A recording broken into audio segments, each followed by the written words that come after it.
The trial for an Owatonna murder case is now over, and we know the fate of an accused killer. We do. A jury found this man, 41-year-old Jason Horner, guilty of second-degree unintentional murder in connection with the death of his ex-girlfriend, Sabrina Schnur.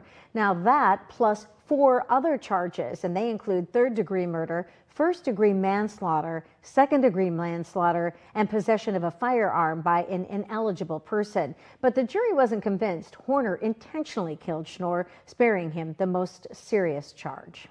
Well, with that, we turn now to ABC 6 News reporter Brandon Anthony, who has tracked this case the last couple of days for us. And Brandon, you talked to Sabrina's mom, Stacia, and other family members today. Did they feel like justice was served?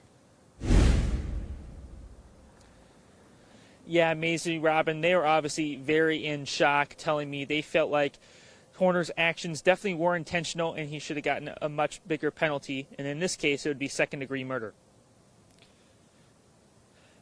And Stacia actually left the courthouse in tears right after the verdict was announced, saying she believes the trial wasn't as fair as it could have been.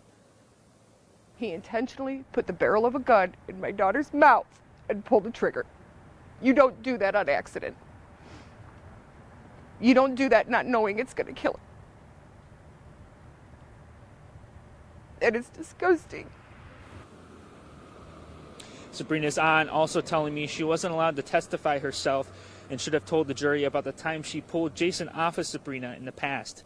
While Horner was found guilty, the two are questioning the judicial system.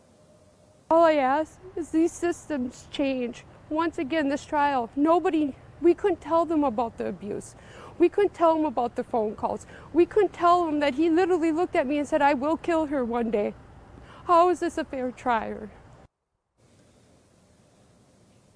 Jason Horner's family, on the other hand, showing emotion inside the courtroom. Jason's mom asked the judge to see her son as soon as the verdict was announced. And Robbie, Macy, I did reach out to Horner's defense team, who also told me out of respect for the families involved, they weren't going to comment on the verdict. And Horner's sentencing is scheduled for December 22nd. Live in Owatonna, Brandon Anthony, ABC 6 News.